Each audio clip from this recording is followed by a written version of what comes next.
La liberté d'expression et la vie privée sont devenus les fruits défendus de notre société techno-féodale.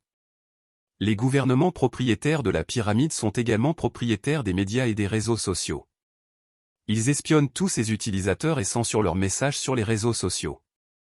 Nous vivons dans un état techno-féodaliste où les populations sont totalement sous le contrôle de leurs maîtres. C'est la nouvelle forme de techno-esclavage. Censure, une attaque coordonnée contre votre droit à l'information. La censure a été une question controversée tout au long de l'histoire de l'humanité, mais à l'ère numérique, elle a pris de nouvelles dimensions et a soulevé des questions cruciales sur l'équilibre entre liberté d'expression et communication responsable. Même si certains affirment que la censure est nécessaire pour maintenir l'ordre et prévenir tout préjudice, il est crucial de comprendre que la censure va au-delà de la simple suppression de la voix de l'orateur. Il s'agit d'un effort coordonné qui menace les droits des citoyens et leur accès à l'information. Cet article explore comment la censure n'est pas seulement une attaque contre les droits à la liberté d'expression de l'orateur, il s'agit d'un effort coordonné contre vous, le citoyen, et contre votre droit à l'information. Son objectif est de perpétuer le pouvoir en faisant taire la dissidence et en détruisant l'opposition. Suppression des voix diverses. L'un des aspects les plus insidieux de la censure est sa capacité à supprimer des voix diverses et à étouffer la riche mosaïque d'opinions et de perspectives qui composent une société démocratique. En cas de censure, ce n'est pas seulement la voix de l'orateur qui est réduite au silence, ce sont les voix de ceux qui peuvent être d'accord avec cet orateur, apprendre de lui ou s'en inspirer. En limitant l'éventail des idées et des informations disponibles, la censure prive les citoyens de la possibilité de prendre des décisions éclairées, de mener une réflexion critique et de se forger leur propre opinion.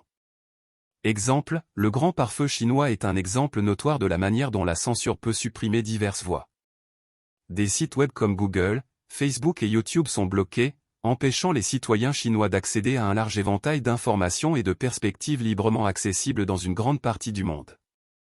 Érosion de la confiance dans les institutions.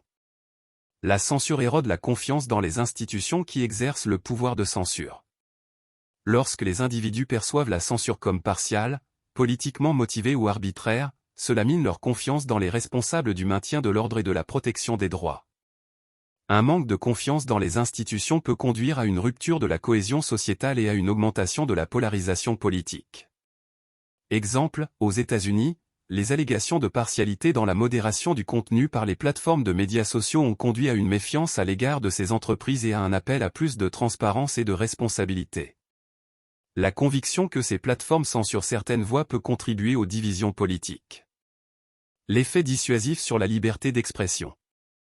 La censure a un effet dissuasif sur la liberté d'expression, décourageant les individus d'exprimer leurs opinions et de s'engager dans un discours ouvert. Lorsque les gens craignent des représailles pour leurs opinions, ils sont moins susceptibles de participer au débat public, d'exprimer des opinions dissidentes ou de remettre en question le statu quo.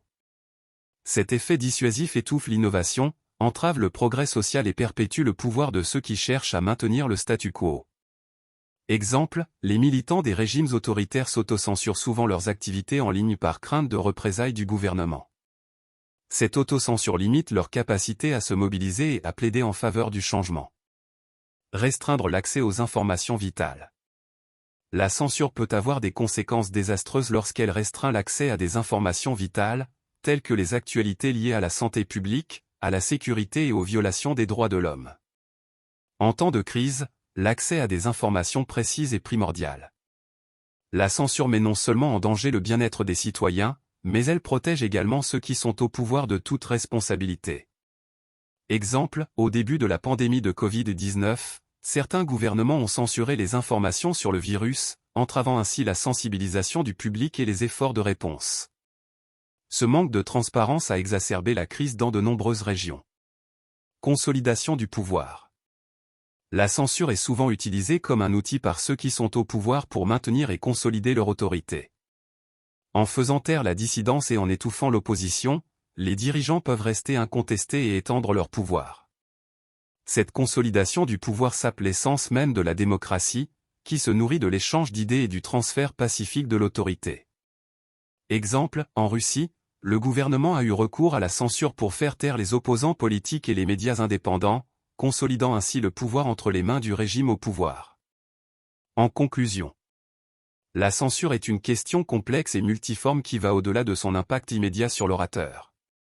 Il s'agit d'un effort coordonné qui constitue une grave menace pour les droits des citoyens et leur accès à l'information. Il étouffe les voix diverses, érode la confiance dans les institutions, refroidit la liberté d'expression, restreint l'accès à des informations vitales et consolide le pouvoir entre les mains de quelques-uns.